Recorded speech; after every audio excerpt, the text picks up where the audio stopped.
US officials and Qatar's Prime Minister have confirmed Israel and Hamas have agreed to a ceasefire and hostage release deal after 15 months of war in Gaza. There have been celebrations on the streets of Gaza. Crowds are also gathering in Tel Aviv as they await the full details of the deal. Qatar's Prime Minister is currently holding a press conference. We're also waiting for more reaction from the White House and Israel. But let's go straight to our Middle East correspondent, Matthew Doran. Matt, this is a huge development. What can you tell us? A major development breaking this morning, Emma. Very good morning to you. We've just heard that news that after many, many months of negotiations between Israel and Hamas, there has been a ceasefire and hostage deal struck. We do need to stress that this is not the end of the war in Gaza just yet. This is simply the first stage of a ceasefire and hostage deal. This will run for 6 weeks initially, and it's during that 6-week period that further negotiations will be happening to try to bring about a lasting peace in Gaza. We have just heard from the Qatari Prime Minister speaking in Doha, and he has confirmed stage 1 of this deal will come into force from Sunday. The exact time of that ceasefire coming into force remains to be sorted out because there are still some administrative issues to be dealt with, including a vote by Israel's security cabinet on whether or not it will accept this proposal. That will happen tomorrow, we understand. You would think that given negotiators in Doha have agreed to this, that the cabinet also will agree to it. However, we do know that there are some deep divisions within Benjamin Netanyahu's coalition, and some of the ministers in that coalition may well quit over this proposal. But let's get down to the actual details of this 6-week ceasefire. During that period, 33 Israeli hostages will be released by Hamas. This is a group which has been identified by Israel as the most in need of being released. These are women, children, older hostages, and also hostages who have been experiencing serious medical conditions. During that 6-week period, we will see a withdrawal of Israeli Defence Force personnel from parts of Gaza. Again, this is not a total withdrawal. They will start to move away from the major population centres in Gaza towards the border with Israel, and that's where they will remain for a period of time. That will allow Palestinians who have been displaced during the course of this conflict to return to their homes. What is left of their homes, we must stress.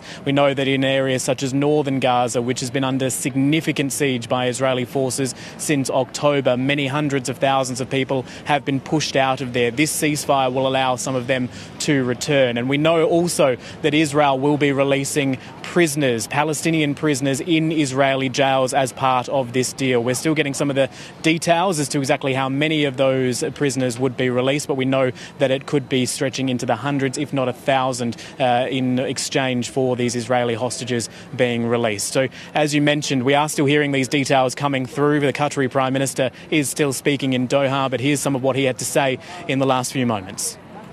It gives us great pleasure in Qatar, Egypt, and the United States to announce the success of the joint mediation efforts and the fact that the two belligerents in the Gaza Strip have reached a deal on the prisoner and the hostage swap, and announce a ceasefire in the hopes of reaching a permanent ceasefire between the two sides, as well as allowing the access of large quantities of relief aid to the Palestinian brothers in the Gaza Strip.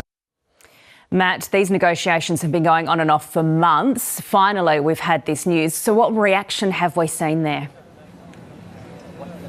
We are starting to see some of that reaction trickle through, and we will hear more from the Israeli government, I'm sure, from Hamas. Also, the US President Joe Biden is expected to speak on this issue very shortly as well. I want to explain where we are here in Tel Aviv. This is the area known as Hostages Square, and this is at the moment, there's probably more media here than there are people sort of responding to this news. But just around the corner from here is the IDF's headquarters here in Tel Aviv, and a short time ago there was quite a spirited protest there from some hostage families and their supporters. They were very concerned that this deal will mean that some hostages are going to be left behind. This initial cohort of 33 hostages is just part of the group of Israeli hostages still believed to be held by Hamas, reaching up to around 98. There's a lot of debate as to how many of them are alive. Israel believes that of this 33 they have demanded in the first instance, the majority of them are alive, but there are concerns from this group, and they've expressed those quite loud loudly tonight outside the IDF's headquarters about whether or not people will be left behind as a result of this deal, that after these 6 weeks things could fall over. Here's some of the reaction that we got a short time ago. I blame Netanyahu because he's the one that I blame that they're not here. Because each time there was a deal on the table, he chose his, I call his coalition bloody coalition, because the blood is on their hand of each hostage that didn't come back home alive. It's very, very late. It's supposed to be a year ago, maybe before a year ago. And I hope that people are still alive. I don't think that they should leave people behind. I think that they should bring all of them. But as long as our people are coming back, it's like the best we can have. But I think they do the best they can to bring all of them back.